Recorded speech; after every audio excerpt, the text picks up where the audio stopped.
Even the worst season of a great show doesn't mean it's bad.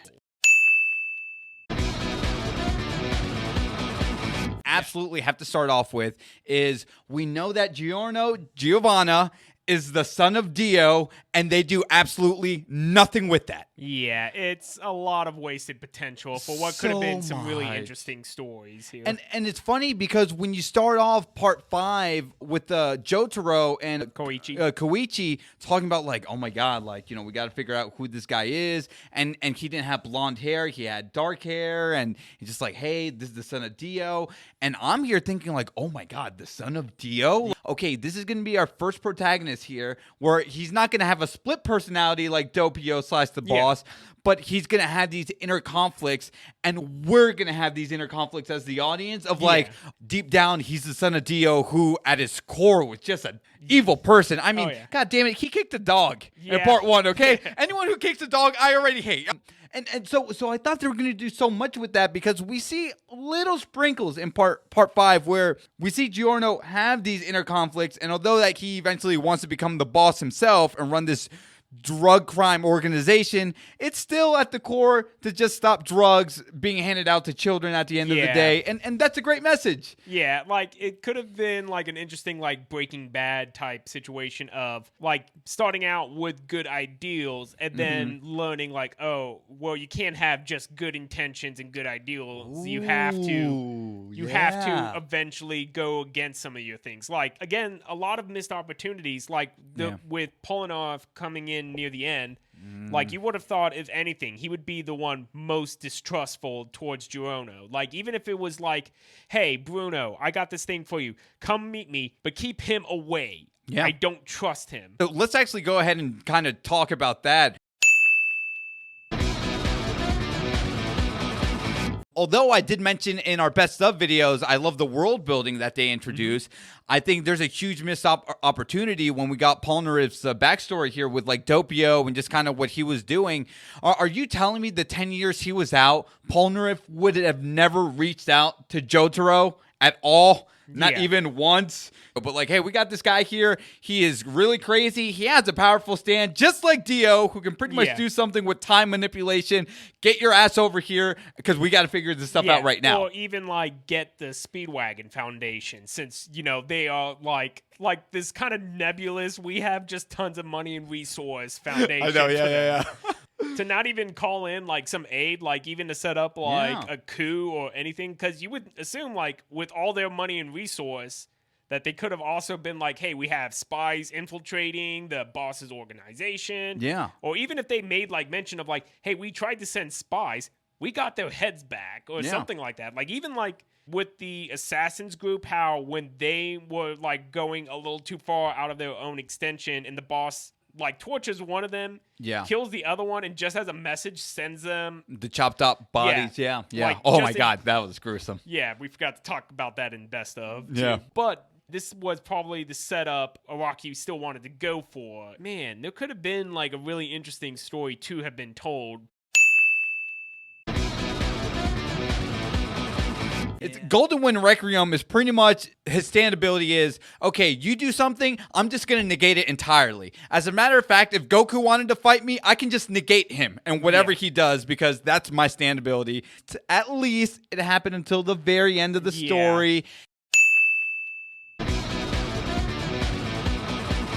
Other issues is just like when creepy ass moments like Malo and his thing baby head. Yeah. Like, cause that was a very uncomfortable scene to watch. Like, first how he just is introduced and he's like licking his chops and like finding out all these notes with this woman, and then it's like, oh hey, what sexual position do you prefer as I sick my computer on you? And I'm like, I like, that was one of those things, like, I felt disgusting just watching it.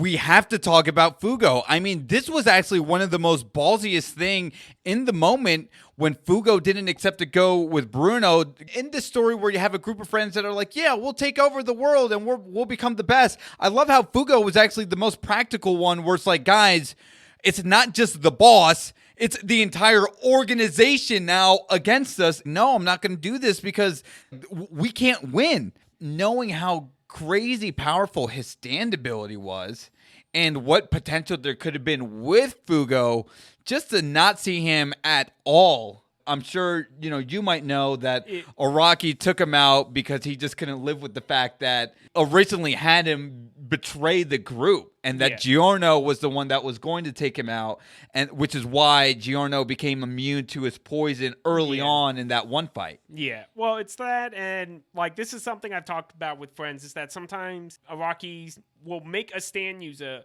too OP and have to like figure out a way to get rid of them. Like, just Fugo's ability of like, oh yeah, my stand admits a virus that no matter what, you're going to die in 30 seconds if you inhale this gas. Yeah, but I do like how these stands are the manifestations of someone's deeper soul, and I think that's what makes Fugo so tragic, is that he had a horrible backstory, although he came from wealth, but he just never really had that ability to just really believe in himself, and I think that's what like shows how scary and tragic his stand is. Oh yeah. There's even like a question of like how much control does even he have on it, because like how he summoned his stand, but that thing was just going berserk. It didn't discern friend or foe. Yeah. It was just ready to kill. Yeah. Well, let me ask you this. So here's the curveball. Let's say Araki did what he originally wanted, and then Fugo actually betrays the group, and Gionro ends up taking him out. Would you have liked to see that play out? Personally, kind of, yeah. Like, it would have been, like, more from a story dynamic of, like, here was this guy who was with us for so long and then betrays us.